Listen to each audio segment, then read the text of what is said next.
Okay, today we're going to read a book called Splat the Cat and the Pumpkin Picking Plan. It's based on the creation of Rob Scotton. Splat the Cat. And there's some other Splat the Cat books that you might have read at some point. So the cover art was done by Rick Farley and the text was written by Catherine Hapka. And the inside illustrations or pictures were drawn by Lauren Brands. There's lots of people that worked on this together. Autumn was one of Splat's favorite seasons.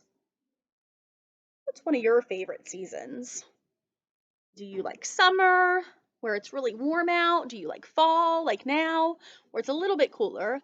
Or do you like winter, where it gets super cold and we get snow? Or are you a spring person, where it's still a little chilly, but it's starting to get nicer out and the things are starting to bloom? But Splat really likes this time of year, autumn, which is also something we call fall. So we talk about fall or autumn, and they're the same things. I'll help you rake the leaves, Mom, Splat offered. Thank you, Splat, said Mom. Splat was good at raking leaves. Seymour helped too. Soon they'd made a huge pile.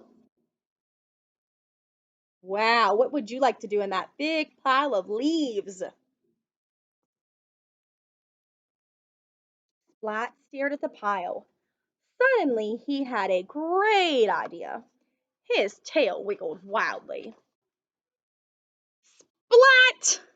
What did he do? He jumped in those leaves. Leaves went flying everywhere. Splat's mom sighed. I have an idea, Splat, she said. Why don't you go to Farmer Patch's pumpkin patch? You can pick out a pumpkin to decorate and to put on our porch. Splat thought that sounded like a great idea. I'll pick the most perfect pumpkin ever, he promised.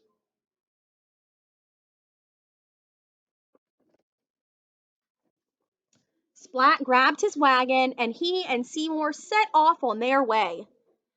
Who is Seymour? Do you know who Seymour is? You think that's that little guy in his wagon? Looks like a mouse or a rat. Splat loved Farmer Patch's pumpkin patch. There was so much to see and do. He saw a very scary scarecrow. That scarecrow a little creepy?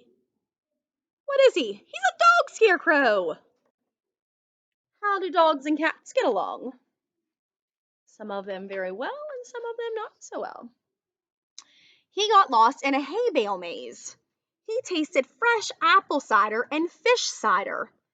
Then Splat remembered he was supposed to pick out the perfect pumpkin. The perfect pumpkin should be big, orange, and round, he told Seymour.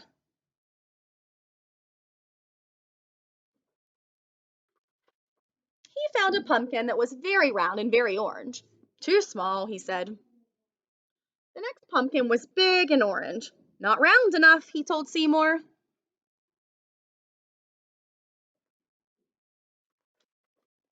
Seymour found a big, round pumpkin. Not orange enough, Splat said. Splat's tail wiggled wildly with worry. Would he ever find the perfect pumpkin? But then Splat spotted another pumpkin. It was round, it was orange, it was the biggest pumpkin in the place. Perfect, Splat cried. Mom will love this one. But there was one problem. What do you think the problem was? Look at Splat. Look at that pumpkin. What could be a problem? How was Splat going to get the pumpkin home? This won't fit in my wagon, Splat said. I know, he said. I'll roll it. Wagon looks pretty tiny compared to the pumpkin. Splat rolled the pumpkin out of the gate. He rolled it on the road and down a hill. Whoa, Splat cried. Splat ran. The pumpkin rolled. The pumpkin wouldn't stop no matter what Splat did. Help, Splat cried. Wow, Splat could steer the runaway pumpkin with his feet. Steered it over a bridge and in between cars and right Through his front gate? Oh. Finally, the pumpkin stopped. Splat's mom smiled. Oh, Splat, it's perfect, she said. Well done. Splat smiled back. It was no trouble at all, he said. No trouble at all. Hey, thanks for listening.